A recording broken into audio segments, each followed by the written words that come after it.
The telegram arrived on a Tuesday morning in late September 1884, and Owen Keller stood in the doorway of his ranch house outside Ventura, California, reading words that would shatter what remained of his carefully constructed life. His wife Sarah had died giving birth to their stillborn daughter in San Francisco, where she had gone to visit her childhood friend. Owen did not remember falling to his knees on the wooden porch, did not remember the way his foreman Jim had come running when he heard the sound that tore from Owen's throat, a sound more animal than human. He did not remember the days that followed, the arrangements made by others, the black suit that appeared in his room, pressed and waiting. He remembered only fragments. The way sunlight fell through the church windows during the funeral, how it seemed wrong that the world could be so bright when Sarah was gone, and the presence of a woman in a dark blue dress who stood slightly apart from the other mourners, her face pale and drawn with a grief that seemed to mirror his own.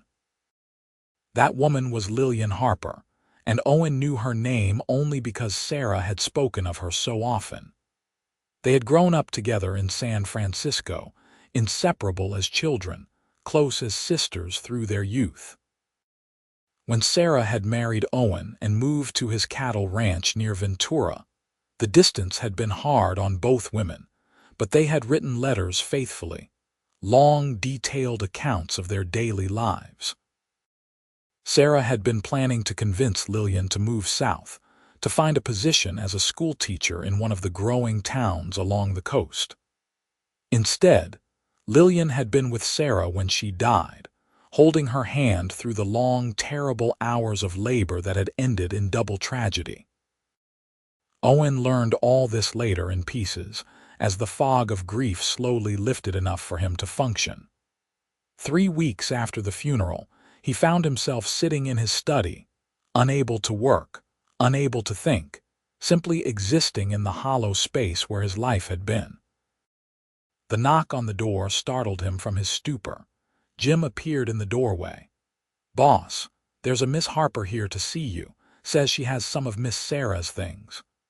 Owen's first instinct was to refuse to send her away, to avoid anything that would make the loss more real.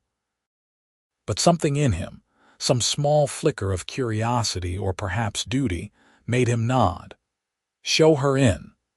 Lillian Harper entered the study with the cautious steps of someone walking into a room where grief lived and breathed.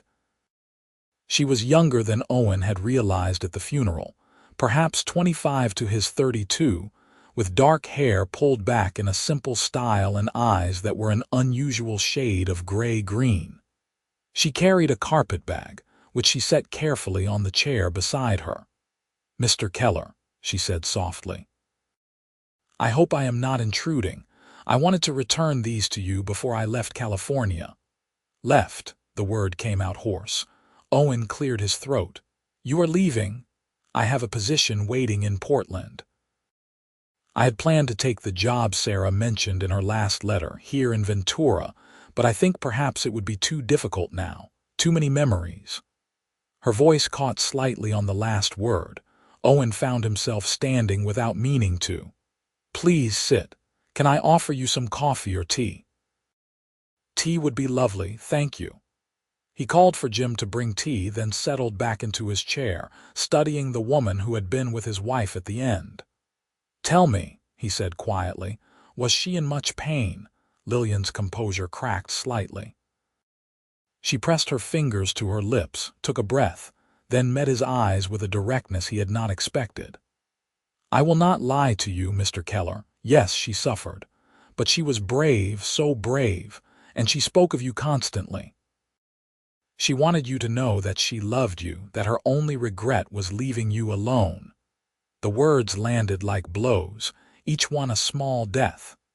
Owen gripped the arms of his chair, forcing himself to breathe, to stay present. "Thank you for being with her." "I cannot imagine how difficult that must have been." "She was my dearest friend," Lillian said simply. "There was nowhere else I could have been." Jim brought the tea, and they sat in silence for a moment, the ritual of pouring and adding sugar providing a brief respite from the weight of emotion in the room. Finally, Lillian reached for the carpetbag and drew out a bundle wrapped in brown paper. These are her personal effects from the boarding house where we were staying. Her clothing I donated, but these seemed too precious. Her jewelry, the letters you had written to her, a journal she kept, and this. She withdrew a small leather-bound book. She was writing you a letter when the pains began. She never finished it, but I thought you should have it anyway. Owen took the items with trembling hands, setting them on his desk without looking at them. He could not bear to open that letter now, not with a stranger watching, not when he already felt so raw. I am grateful to you, Miss Harper, more than I can express. Sarah made me promise something, Lillian said abruptly, in those final hours. She made me promise that I would check on you, make sure you were not destroying yourself with grief. I know it has only been a few weeks, but I wanted to honor that promise before I left. Owen let out a breath that might have been a laugh if it had held any humor. I am not destroying myself. Though I admit I am not living either, I simply exist. I understand that feeling, Lillian said quietly. I have felt it every day since she died. Sarah was the one constant in my life, the person who knew me best.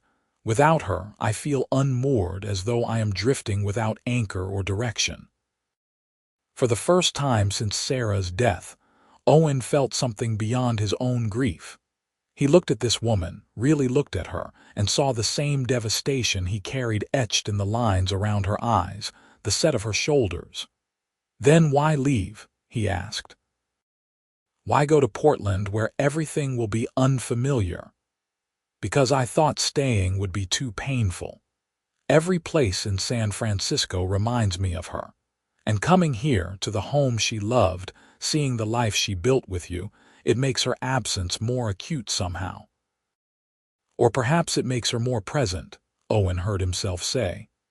I find myself talking to her sometimes, telling her about the ranch, about the cattle drive we are planning.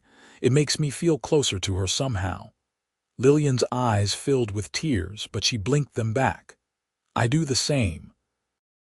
I will be walking down the street and see something I know would have made her laugh, and I turn to tell her before I remember she is not there. They fell silent again, but it was a different kind of silence now, less empty, more shared. Owen poured more tea, noticing how the afternoon light slanted through the window, painting everything in shades of gold.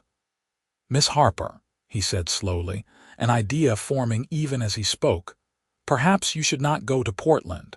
Sarah wanted you here in Ventura. She spoke of it constantly in her letters, how wonderful it would be to have you nearby, how you would love the ocean and the mountains. Would it not honor her memory to fulfill that wish? Lillian looked at him with surprise. I could not possibly.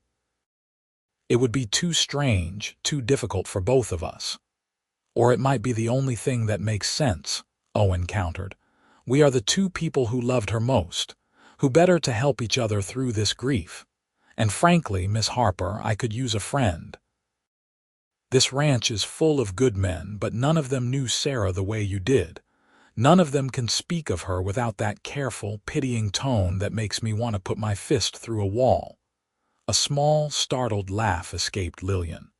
Yes, I know exactly what you mean. Everyone treats me as though I am made of glass, as though speaking too loudly or too directly might shatter me. Then stay, Owen said, leaning forward. Take the teaching position. There is a small cottage on the property about a quarter-mile from the main house. It has been empty since my aunt passed 2 years ago, but it is furnished and comfortable. You could live there while you teach, and we could bear this grief together instead of alone. Lillian studied him for a long moment, and Owen could see her weighing the idea, considering all the complications it might bring. Finally, she spoke. People will talk, Mr. Keller.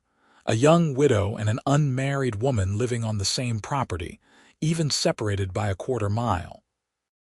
The gossips will have a fine time with that. Let them talk, Owen said, with more vehemence than he had intended. I do not care about gossip, Miss Harper. I care about surviving each day without Sarah. And if having you near, someone who knew her and loved her as I did, makes that even slightly more bearable, then I will weather any amount of small-town speculation. Lillian bit her lip, and Owen could see her resolve wavering. I would need to see the cottage first and speak with the school board about the position. I do not even know if it is still available. It is, Owen assured her. I am on the school board. We have been without a proper teacher for 6 months.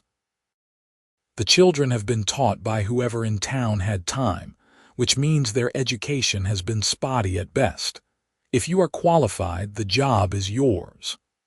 I am qualified, Lillian said, and for the first time, Owen heard a note of pride in her voice. I attended normal school in San Francisco and taught for 3 years at a girls' academy before it closed due to lack of funding.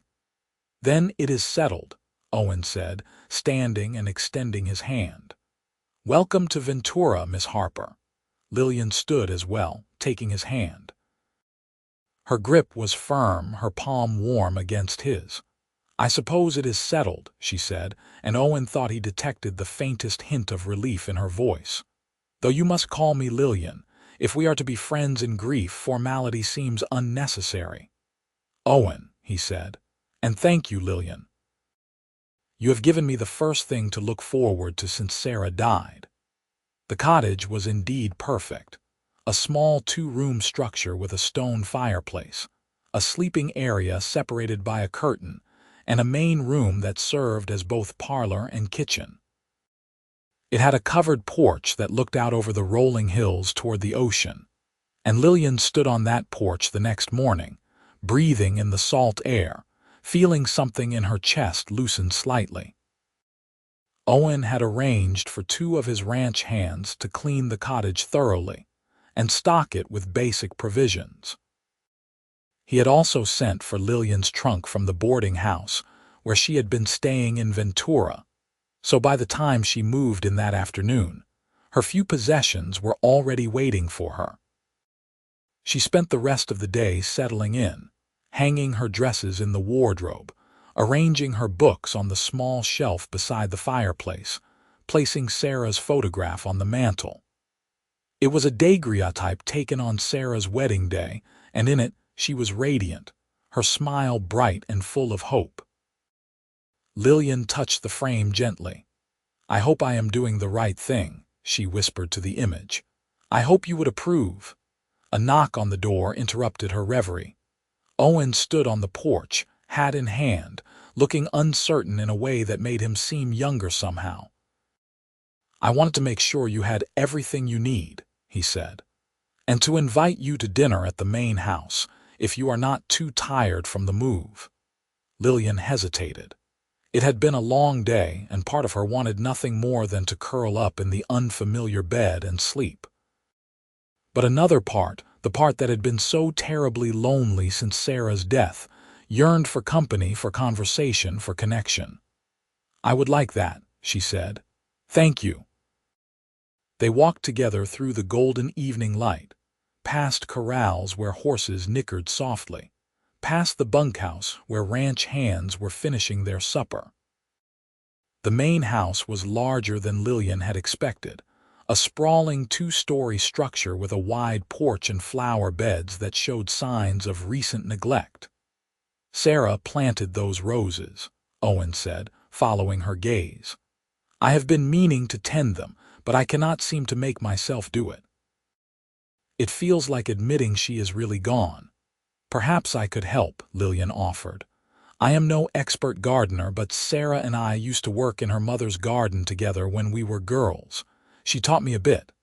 Owen's face brightened. I would appreciate that. She loved those roses so much.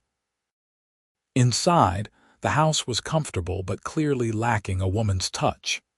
The furniture was heavy and masculine, the walls bare of decoration, but the kitchen was warm and smelled of roasting meat and fresh bread.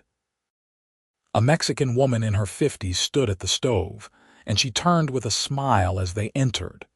"Lillian, this is Rosa. She has been cooking for me and the men since my mother passed 5 years ago.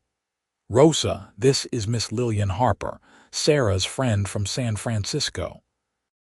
She will be living in the cottage and teaching at the school."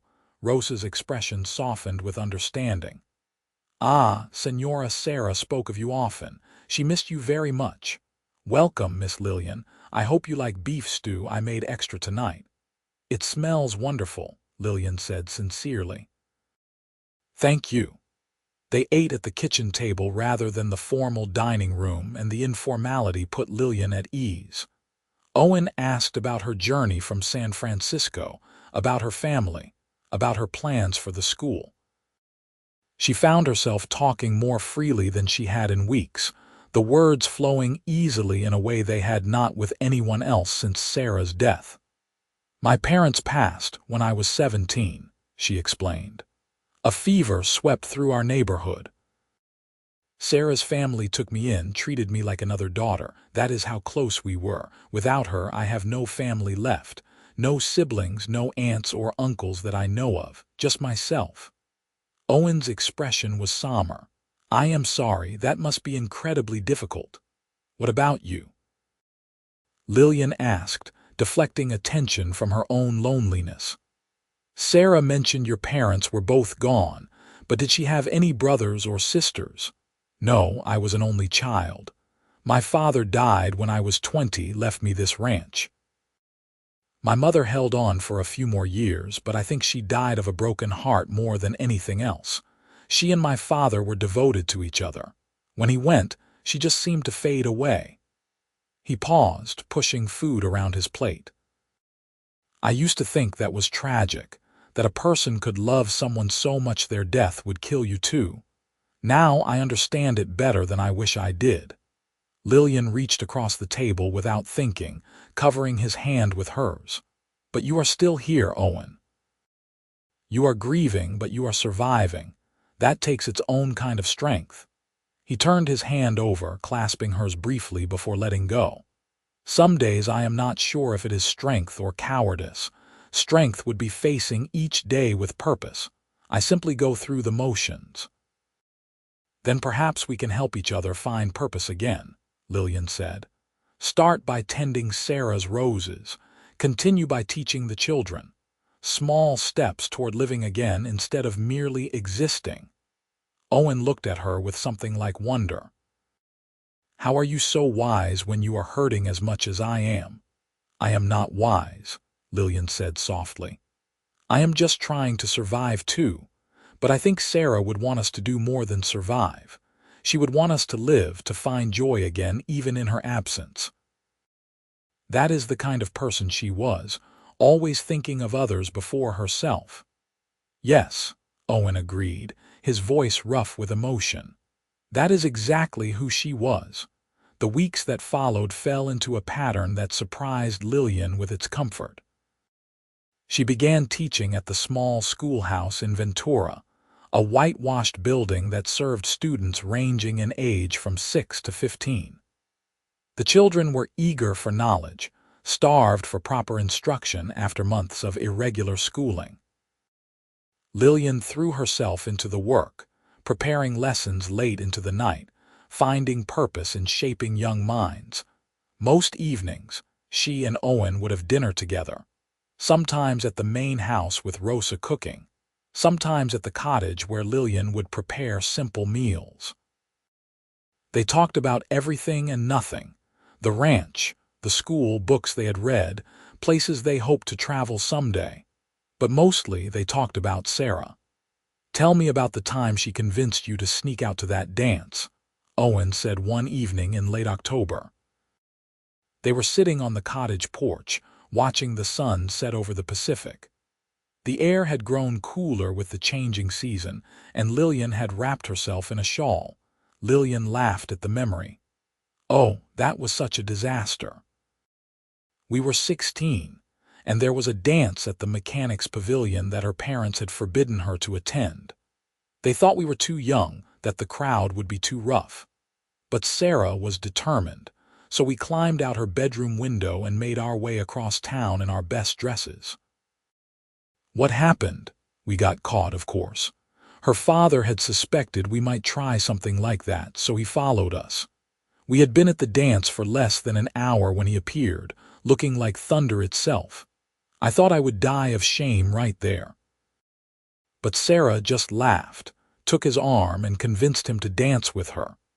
By the end of the evening, he was buying us lemonade and introducing us to all his friends. She could charm anyone, your wife. Owen smiled, but there was sadness in it. I wish I had known her then, when she was young and reckless. By the time we met, she was 22 and more settled, though she still had that spark, that ability to light up a room. How did you meet? Lillian asked. She knew the basic facts from Sarah's letters, but she wanted to hear Owen's version, wanted to understand what her friend had seen in this quiet, serious man. At a cattle auction in San Francisco, Owen said. I had driven a herd north to sell, and she was there with her father, who was looking to buy breeding stock for a small farm he owned outside the city.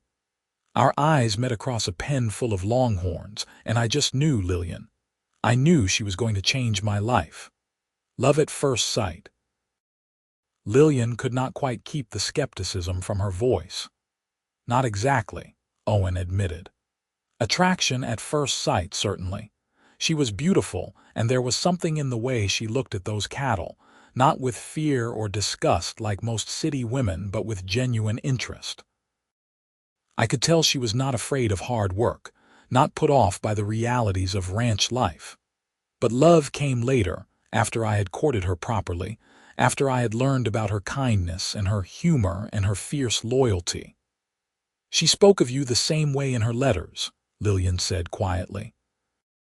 She said marrying you was the best decision she ever made, that you gave her a life of purpose and partnership. She was so happy here, Owen. I need you to know that. In those last hours, even through the pain, she spoke of this ranch of you with such love. Owen's eyes were bright with unshed tears. Thank you for telling me that. Sometimes I wonder if I made her happy enough, if I should have taken her to San Francisco more often, if the isolation of ranch life was too hard on her. She loved it here, Lillian assured him. She loved the land, the ocean, the simplicity of it all, and she loved you most of all.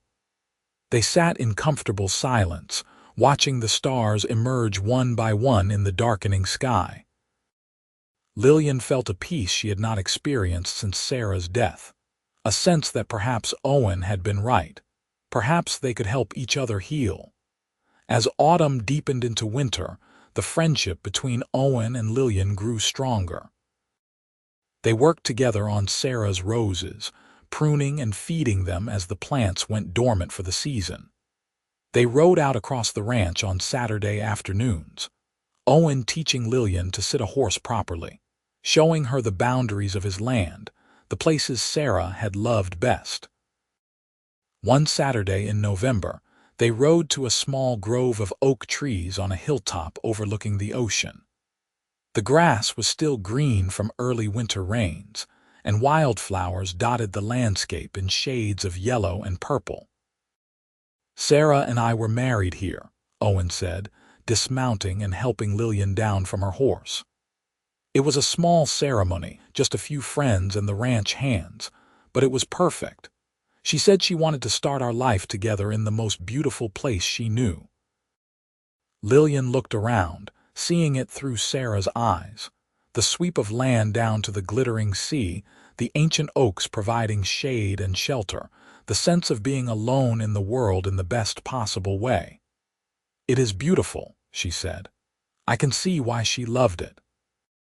They spread a blanket and unpacked the lunch Rosa had prepared, cold chicken, fresh bread, cheese, and apples. As they ate, Owen seemed pensive, struggling with something he wanted to say. Lillian, he finally began, I need to tell you something. People in town are talking about us. Nothing malicious, not yet, but there are questions being asked. Why is my late wife's friend living on my property? Why do we spend so much time together? I do not want you to be hurt by gossip or speculation." Lillian had known this conversation was coming.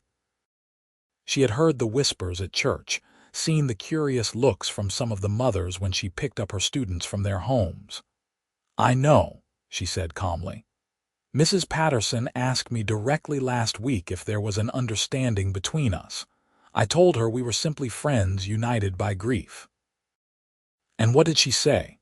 "She said that grief was a funny thing, that it could bring people together in unexpected ways, and I should be careful about appearances."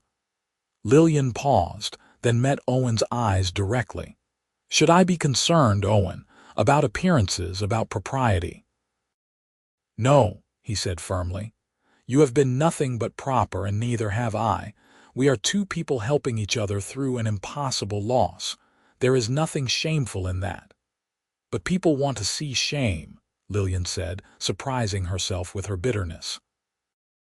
"They want to believe there is something scandalous happening because that makes for better gossip. The truth, that we are simply friends, is too boring for them." Owen was quiet for a moment, then said carefully, "Would it help if you moved into town, took rooms at a boarding house?" "I would hate to lose your company, but I do not want to damage your reputation." "No," Lillian said quickly, more quickly than she had intended. "I mean, I appreciate the thought, but I am happy in the cottage. I am happy with our arrangement. If people want to gossip, that is their choice. I will not let their small minds dictate how I live my life." Owen smiled at her, a real smile that reached his eyes for the first time in months. "You sound like Sarah when you say that. She never cared much what people thought either." "She taught me well," Lillian said, returning the smile. "We will weather this together, Owen, just as we have weathered everything else." As winter progressed, Lillian found herself thinking about Owen at odd moments. While teaching, she would remember something he had said and smile. While preparing lessons, she would wonder what he was doing on the ranch, whether the cattle drive he had planned was going well. At night, alone in the cottage, she would replay their conversations, finding comfort in his words, in his presence. She told herself it was simply because he was her closest friend now, the person who understood her grief best. She told herself that the warmth she felt when she saw him riding toward the cottage was just happiness at having company. She told herself these things, but some part of her knew they were lies. The realization that she was falling in love with Owen Keller came on a cold January morning in 1885, 4 months after Sarah's death. Lillian woke from a dream where she and Owen had been riding together, laughing in the sunlight, and when he had reached over to take her hand, the gesture had felt so natural, so right, that she had leaned toward him. She had woken just before their lips met, her heart pounding, her body flushed with feelings she had no right to have. She lay in bed, horrified at herself. How could she? How could she develop feelings for her dead best friend's husband? Sarah had been gone barely 4 months, hardly long enough for proper mourning, certainly not long enough for either of them to be thinking about love. And yet, Lillian could not deny what she felt. It was there in the way her breath caught when Owen smiled at her, in the way she found excuses to touch his hand, his arm, in the way she looked forward to their evenings together more than anything else in her day. She resolved to pull back, to put some distance between them. For the next week, she declined his dinner invitations, claiming she had lessons to prepare or was not feeling well. She saw the confusion and hurt in his eyes when she made her excuses, but she told herself it was for the best. She needed time to get these inappropriate feelings under control, to remember that Owen was Sarah's husband, that he was grieving and vulnerable, that anything between them would be a betrayal of the woman they had both loved. But on the 8th day, Owen appeared at the schoolhouse just as she was dismissing her students for the day. He waited until the last child had run off, then approached her desk with a serious expression. Have I done something to offend you, Lillian? No, of course not. Then why are you avoiding me? Have the gossips gotten to you after all? Have they made you ashamed of our friendship? No, it is not that. Then what is it? He moved closer, his voice gentle but insistent. I thought we were helping each other. I thought we had agreed to face this grief together. But this past week, you have shut me out completely, and I do not understand why. Lillian felt her carefully constructed walls crumbling. She wanted to tell him the truth, but she could not, would not burden him with her feelings. I just needed some time alone, she said weakly, to process everything. Lillian. He reached out and took her hand, and the touch sent electricity through her. Please do not lie to me. I can see that something is wrong. If I have done something to make you uncomfortable, if I have overstepped in some way, please tell me so I can make it right. She looked up at him, at his earnest face, his worried eyes, and something in her broke. You have not done anything wrong, Owen. That is the problem.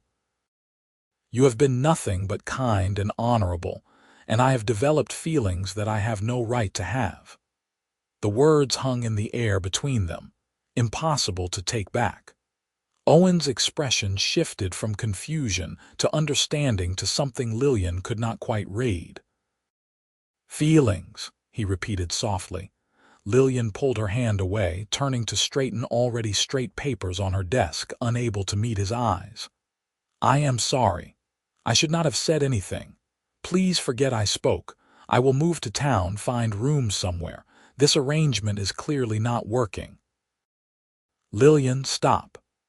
Owen's voice was firm, and when she did not turn around, he gently caught her arm, turning her to face him. Look at me, please. She forced herself to meet his gaze, expecting to see pity or worse, disgust. Instead, she saw understanding and something that might have been relief. I have been lying to myself for weeks, Owen said quietly. Telling myself that what I felt for you was simply friendship, simply gratitude for your company during a difficult time. But it is more than that, Lillian. You have become so important to me, so essential to my days. When you withdrew this week, I felt as though I was losing Sarah all over again. And I realized that my feelings for you have nothing to do with Sarah and everything to do with you, with who you are, with how you make me feel alive again.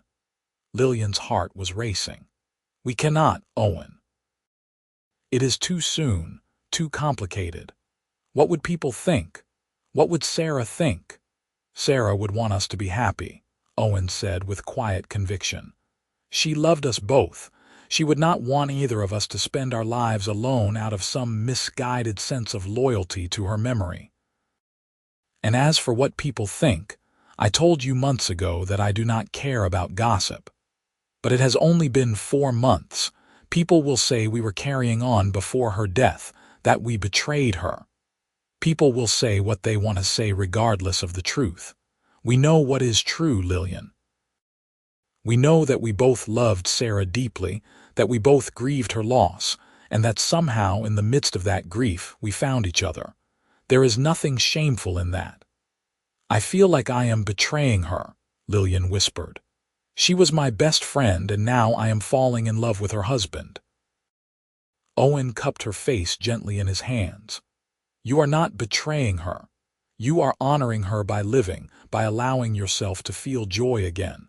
And if I am honest, I think she would have seen this coming before either of us did. She always said you and I were similar in temperament, that we would like each other if we ever met. Maybe some part of her knew.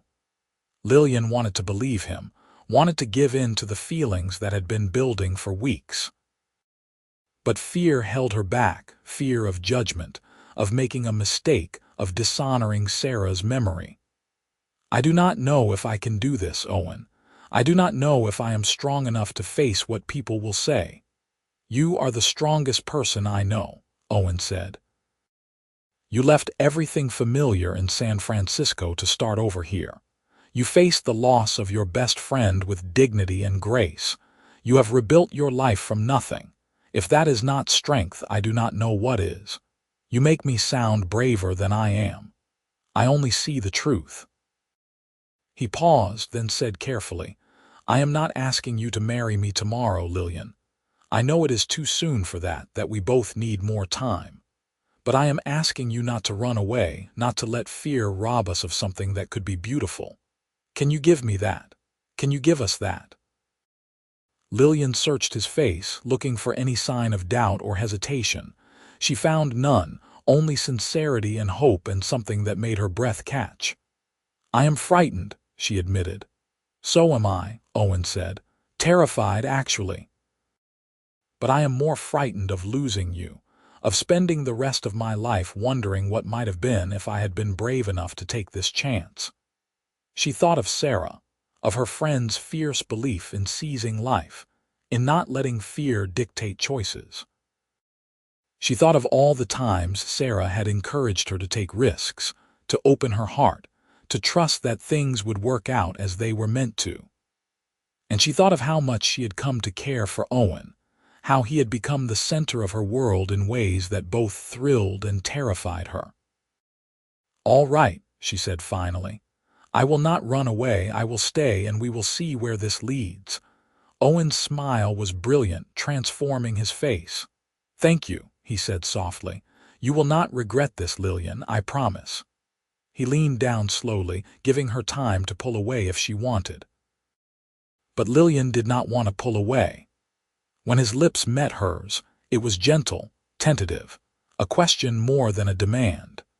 She answered by rising on her toes, by threading her fingers through his hair, by kissing him back with all the longing she had been denying for weeks. When they finally broke apart, both breathing hard, Owen rested his forehead against hers. "I have wanted to do that for so long," he confessed. "How long? Weeks. Maybe longer. I kept telling myself it was wrong, that I was dishonoring Sarah's memory. But it felt inevitable, like a tide I could not hold back." "I know exactly what you mean," Lillian said. "I felt the same way." They stood together in the empty schoolhouse, holding each other. And for the first time since Sarah's death, Lillian felt a sense of rightness, of being exactly where she was meant to be. The gossip, when it came, was worse than Lillian had anticipated. By the end of January, news that she and Owen were courting had spread through Ventura like wildfire. The whispers followed her everywhere, to church, to the general store, to the schoolhouse. Some people were kind, offering cautious congratulations. Others were openly judgmental, suggesting that the relationship must have started before Sarah's death, that it was inappropriate and scandalous. The worst was Mrs. Patterson, the wealthy widow who served on the school board and considered herself the arbiter of town morality. She cornered Lillian after church one Sunday, her face pinched with disapproval. "Miss Harper, I must speak with you about your conduct. As a member of the school board, I have concerns about the example you are setting for your students." Lillian forced herself to remain calm, though anger simmered beneath her surface. "I am not aware of any impropriety in my conduct, Mrs. Patterson. You are courting Mr. Keller less than 5 months after his wife's death, his wife who was your friend. Do you not see how that appears?" "It appears that two people who loved the same woman have found comfort in each other's company," Lillian said evenly. "There is nothing scandalous in that. Comfort is one thing, Miss Harper. Courtship is quite another. People are talking, and not kindly. Some are even suggesting that we should find a new teacher, someone with better moral judgment." The threat was clear, and Lillian felt fear clench in her stomach. She needed this job, needed the income and the purpose it provided. But she also refused to be bullied into ending her relationship with Owen. "Then perhaps you should hold a vote," Lillian said, lifting her chin. "Let the school board decide if my personal life, which has been entirely proper and decent, should disqualify me from teaching children to read and write. But I will not end my relationship with Mr. Keller simply because narrow-minded people want to believe the worst of us. Mrs. Patterson's face flushed with anger. "You are being very foolish, Miss Harper. In a town like this, reputation is everything." "Then I hope my reputation as a good teacher will outweigh whatever salacious stories people want to invent about my personal life." That evening, Lillian told Owen about the confrontation. They were at the cottage, sitting before the fire, and she could not keep the worry from her voice. "What if they do fire me? What if I lose the job because of us?" Owen's jaw tightened with anger. "Then we will fight it." "I am on the school board too, Lillian. My vote counts, and I know at least 2 other members who think Mrs. Patterson is a meddling busybody. We will not let her bully you out of your position." "But what if we are wrong? What if most people agree with her?" "Then we will find another way," Owen said firmly. "You could give private lessons, or we could move somewhere else, start fresh where no one knows our history." "I do not want to leave," Lillian said. "I have built a life here. The children are thriving under my instruction." "This feels like home in a way San Francisco never did." "Then we stay and we fight," Owen said. "Together." The school board meeting was held the following week, and Lillian insisted on attending despite Owen's protests that she should not have to defend herself.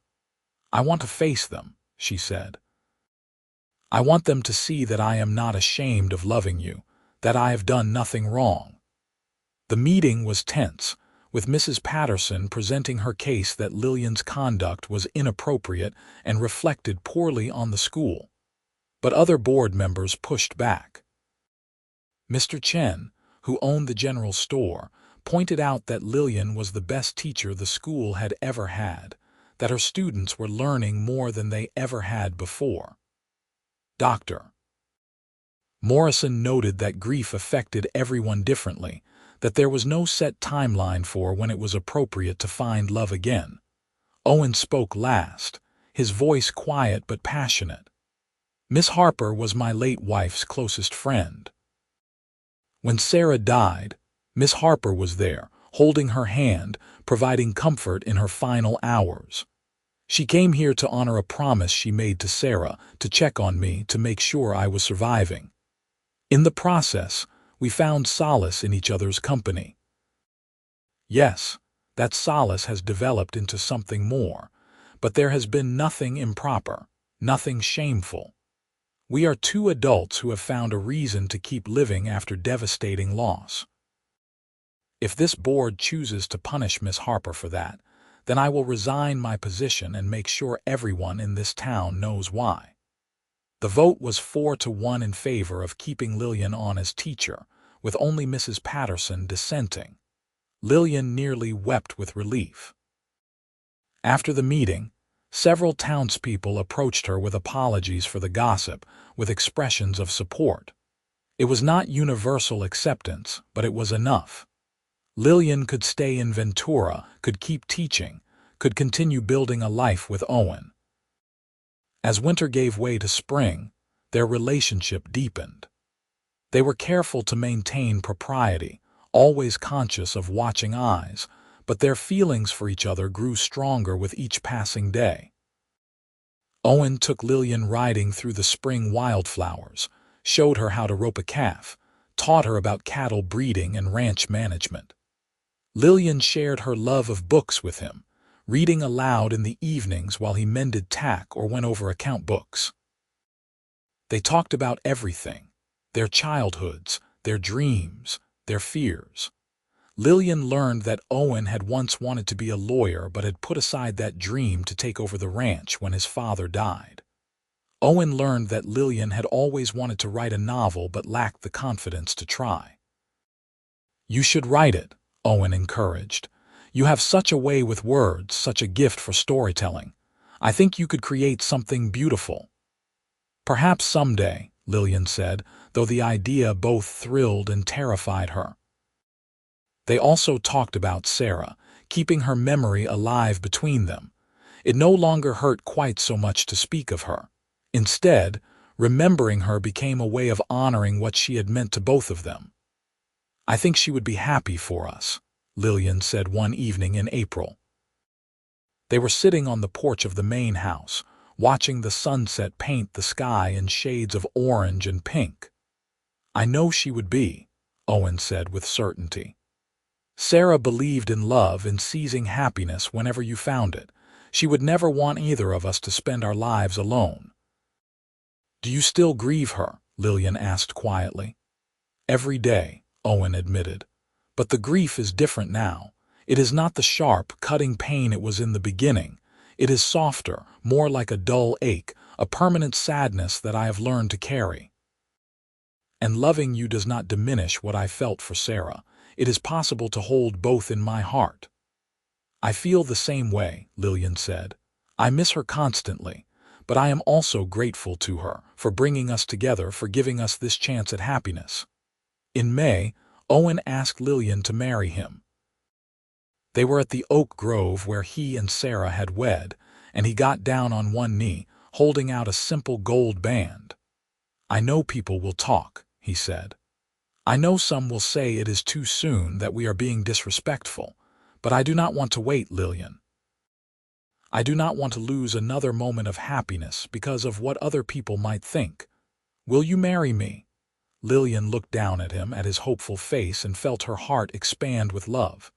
"Yes," she said. "Yes, I will marry you."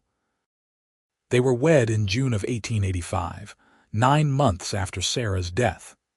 It was a small ceremony, much like Owen's first wedding, held in the same oak grove. Rosa stood as witness, along with Jim the foreman and Dr. Morrison.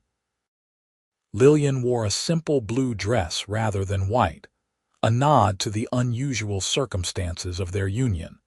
As they exchanged vows, Lillian felt Sarah's presence like a blessing. She imagined her friends smiling, happy that the two people she had loved most had found each other. When Owen kissed her as his wife, Lillian felt a sense of completeness she had never experienced before. The gossip flared up again after the wedding, of course. Some people were scandalized by the speed of the marriage, by what they perceived as unseemly haste. But others were more charitable, seeing two people who had found love in the aftermath of tragedy. Gradually, the talk died down, replaced by other scandals, other stories. Lillian moved into the main house, transforming it from a masculine space into a true home. She hung curtains, added touches of color, filled vases with flowers from Sarah's rose garden. She and Owen settled into married life with surprising ease, as though they had been together for years rather than months. In September, a year after Sarah's death, they held a small memorial at her grave. They brought flowers and stood in silence, remembering the woman who had brought them together. "Thank you," Lillian whispered to the headstone, "for your friendship, for your love, for leading me to Owen. I will honor your memory always." Owen squeezed her hand, his own eyes bright with tears. "We both will." As they walked back to the house, Lillian felt a sense of peace. Sarah was gone, and that grief would never fully leave. But life continued, and within that continuation, there was love and hope and possibility. In December of 1885, Lillian discovered she was pregnant. The news filled her with both joy and trepidation. She was thrilled at the prospect of becoming a mother, but she could not help thinking of Sarah, who had died trying to bring her child into the world. Owen noticed her fear immediately. "We will make sure you have the best care," he promised. "Dr. Morrison will attend you, and we will bring in a midwife from San Francisco if needed. You will not face this alone, Lillian." "I know," she said, "but I cannot help being frightened. What happened to Sarah could happen to me." "It will not," Owen said fiercely. "I will not lose you. I cannot lose you." As Lillian's pregnancy progressed, Owen became almost obsessively protective. He insisted she stop teaching after her 4th month, despite her protests that she felt perfectly well. He hired a woman from town to help with housework so Lillian would not overexert herself. He consulted with Dr. Morrison weekly, asking about every symptom, every change. "You are being ridiculous," Lillian told him in her 6th month. "Women have been having babies since the beginning of time. I am healthy and strong. There is no reason to think anything will go wrong." There was no reason to think anything would go wrong with Sarah either, Owen said quietly. "And yet it did. Forgive me if I am overcautious, but I cannot bear the thought of losing you." Lillian softened, understanding the fear that drove him. "You will not lose me," she said gently. "I promise to be careful, to rest when I need to tell you immediately if something feels wrong. But you must let me live, Owen. You cannot wrap me in cotton and expect me to be happy." He agreed, though reluctantly, and Lillian tried to include him in every aspect of the pregnancy. They set up a nursery together in what had been a spare bedroom, painting the walls a cheerful yellow and building a cradle from oak wood. They chose names together: Matthew if it was a boy, Anne if it was a girl. In July of 1886, after a long but uncomplicated labor, Lillian gave birth to a healthy baby boy. They named him Matthew Owen Keller, and when the doctor placed him in her arms, Lillian felt a love so fierce it almost frightened her. Owen wept when he held his son for the first time, tears of joy and relief streaming down his face. "He is perfect," he kept saying. "Absolutely perfect." "He looks like you," Lillian observed, tracing the baby's features with a gentle finger.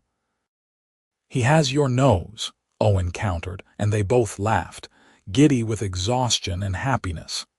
As Lillian recovered from the birth, she found herself thinking of Sarah often. She wished her friend could be there to meet Matthew, to give advice on motherhood, to share in the joy. But she also felt Sarah's presence in quieter ways.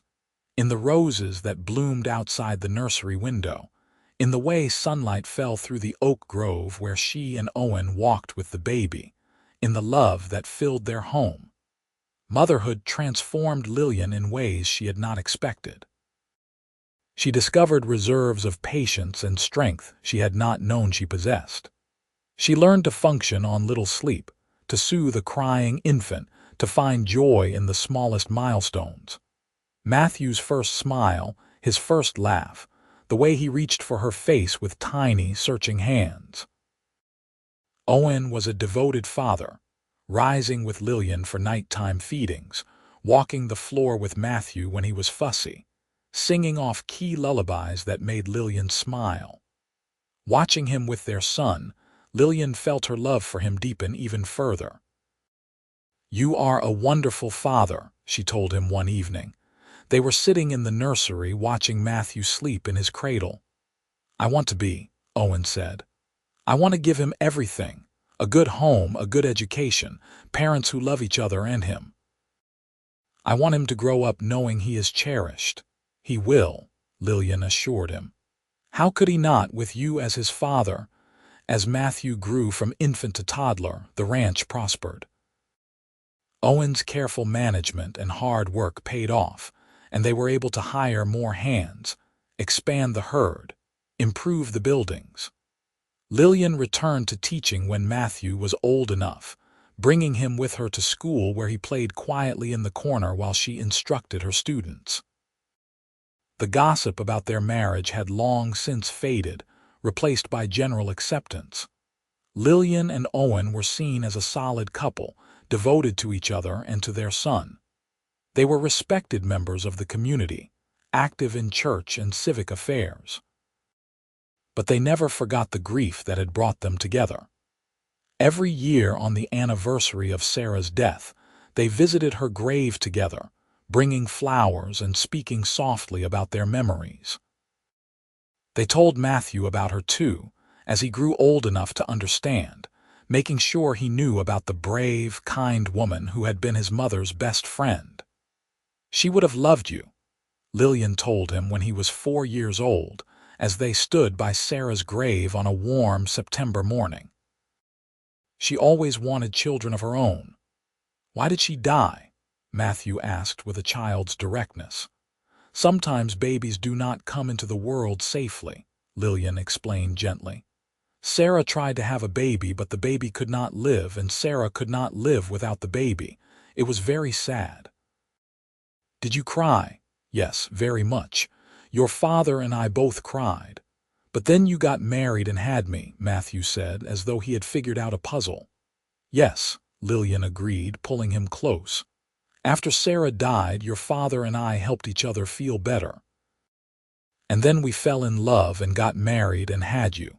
So even though we miss Sarah, we are also grateful, because without her, we might never have met. In 1889, when Matthew was 3, Lillian gave birth to a daughter. They named her Sarah Lillian Keller, after the two most important women in Owen's life. Baby Sarah had her mother's dark hair and her father's blue eyes, and from the beginning, she was a sunny, easy child, quick to smile and slow to fuss. Matthew adored his baby sister, wanting to help with everything, feeding her, changing her, rocking her to sleep. Watching her two children together, Lillian felt a contentment she had never imagined possible in those dark days after Sarah's death. I wish she could see this, she told Owen one evening. They were on the porch, watching Matthew push Sarah in a small wagon he had insisted on pulling around the yard. I think she can, Owen said quietly. I like to believe she is watching over all of us, happy that we found our way to this life.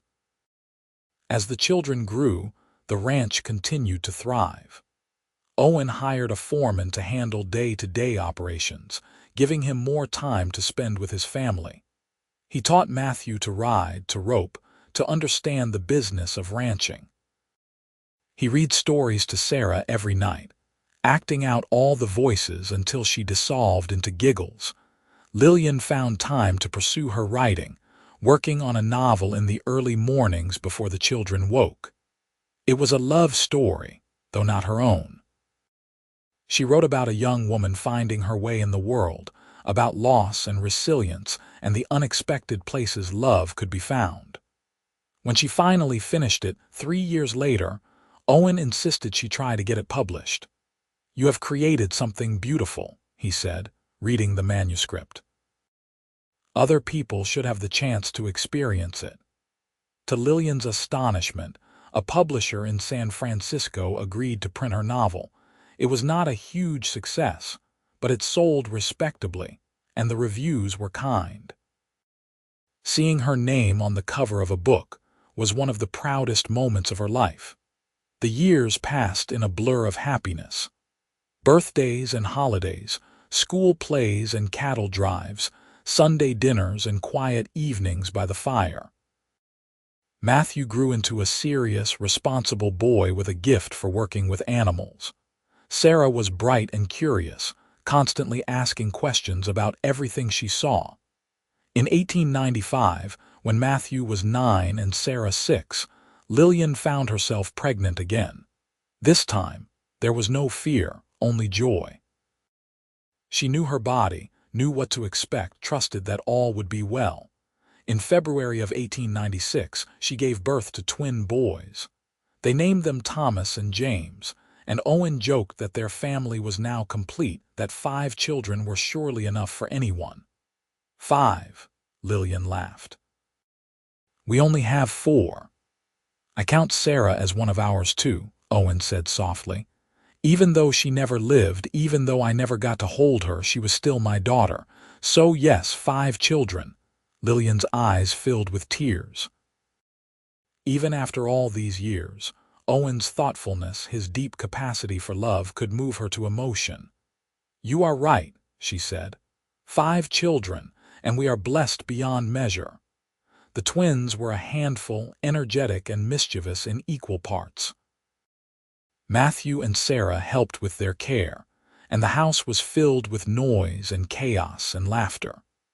Lillian often thought of her younger self, the lonely woman who had arrived in Ventura expecting only to deliver some belongings and check on a grieving widower. She could never have imagined this life, this abundance of love and family. In 1900, Matthew turned 14 and began talking about his future. He wanted to go to university, to study veterinary medicine. Owen was proud but sad, knowing his son would eventually leave the ranch. "He will come back," Lillian assured him. "This is his home.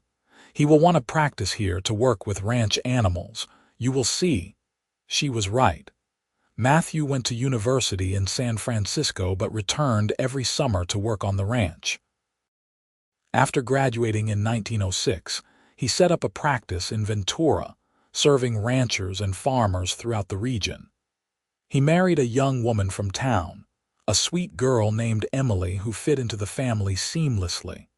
Sarah showed an aptitude for teaching, following in her mother's footsteps. She attended normal school and began teaching at the same schoolhouse where Lillian had once worked. The twins, meanwhile, were content to stay on the ranch, learning the business from their father. In 1910, Lillian and Owen celebrated their 25th wedding anniversary. Their children threw them a party, inviting the entire town. It was held in the oak grove, and as Lillian looked around at the crowd of people who had come to celebrate with them, she felt overwhelmed with gratitude. "Who would have thought," she said to Owen as they danced under the stars, "that we would end up here? That from such terrible grief would come such joy, Sarah would have thought," Owen said. "She always believed that love found a way. I think she would be so happy to see us like this, surrounded by family and friends, still in love after all these years." "I know she would be," Lillian agreed. "I feel her blessing on us, on our family. I always have." In 1915, as Owen and Lillian entered their 60s, they began to slow down. Owen handed over most of the ranch operations to Thomas and James, who ran it with skill and dedication. Lillian retired from teaching, though she still tutored children who needed extra help. They spent their days enjoying the grandchildren who were starting to arrive: Matthew and Emily's 3 children, Sarah's 2 sons. The house was often filled with the sound of children's laughter, and Owen would sit on the porch with a grandchild on each knee, telling stories of the old days. Lillian continued to write, producing 3 more novels over the years. None were bestsellers, but they found their audience, and she corresponded with readers who had been touched by her stories of love and loss and resilience. On quiet evenings, she and Owen would sit together, holding hands, watching the sun set over the land they loved. They talked about everything and nothing, comfortable in the silence that comes with decades of partnership. "Do you ever regret it?" Owen asked one evening in 1920. "Marrying me, tying yourself to a place where people judged you, where the beginning was so hard." "Never," Lillian said firmly. "Not for one moment. You gave me a family, a purpose, a love I never expected to find. How could I regret that?" "I am grateful to you," Owen said, "for taking a chance on a grief-stricken widower, for loving me when I did not think I could be loved again, for giving me these years of happiness." "We gave them to each other," Lillian corrected. "That is what love is, Owen, a gift we offer freely that we receive with gratitude." In September of 1924, 40 years after Sarah's death, they visited her grave together as they had every year. They were older now, moving more slowly, but they still came, still honored the memory of the woman who had brought them together. "I think about her every day," Lillian said, laying flowers on the grave. "I talk to her sometimes, tell her about the children and grandchildren, about the life Owen and I have built. I hope she knows how much she is still loved." "She knows," Owen said with certainty. "Wherever she is, she knows." They stood in silence for a moment, holding hands, united in their love for each other and their memory of the woman who had made it all possible. As they walked back to the house, past Sarah's roses that still bloomed every year, past the oak grove where they had married, past the fields where their children and grandchildren worked and played, Lillian felt a profound sense of peace. Life had not turned out the way she had expected. She had lost her best friend, had faced judgment and gossip, had navigated grief and uncertainty. But through it all, she had found love in the most unexpected place, with a man who had understood her sorrow because he shared it. Grief had drawn them close, binding them together in their shared loss. But it was love that had made them stay, love that had transformed their pain into something beautiful, love that had given them a lifetime of happiness. "What are you thinking?" Owen asked, noticing her distant expression. Lillian smiled up at him, at the man who had been her partner for 39 years, her love, her home. "I am thinking that we are very lucky, that despite everything we have lost, we have gained so much more." "Sarah always said you were wise," Owen said, kissing her forehead. "She was right." They continued walking, hand in hand, toward the house where their family waited. Behind them, the sun set in a blaze of gold and orange, painting the sky with color, illuminating the land they loved. And in the distance, if one listened carefully, one might have heard the whisper of wind through the roses, a sound like laughter, like blessing, like love. Lillian and Owen lived out their days in contentment, surrounded by family, secure in the knowledge that they had honored Sarah's memory by living fully, by loving deeply, by creating a legacy of happiness from the ashes of grief. They had learned that love comes in many forms, that the heart has infinite capacity for both sorrow and joy, and that sometimes the most profound connections are forged in the fires of shared loss. When Owen passed peacefully in his sleep in 1932 at the age of 80, Lillian grieved deeply, but without despair. She had been blessed with 47 years of marriage to a good man, had raised 4 children to adulthood, had watched her grandchildren grow and thrive. She had lived a life of purpose and meaning, and though she missed Owen with an ache that never fully faded, she did not regret a single moment. Lillian continued for another 8 years, spending her time with her children and grandchildren, writing one final novel about a long marriage filled with love, tending Sarah's roses until the day she could no longer manage the work. She passed away in 1940, sitting in the chair on the porch where she had spent so many evenings with Owen, a smile on her face as though she had seen something wonderful. They buried her beside Owen, and beside Sarah, the 3 of them united in death as they had been connected in life. The family they had created continued to thrive, generation after generation working the land, loving the place that Lillian and Owen had built together. And every September, on the anniversary of Sarah's death, someone from the family would visit all 3 graves, bringing flowers, speaking softly about the remarkable story of how grief had drawn 2 people close, and love had made them stay, creating a legacy that would endure for generations to come.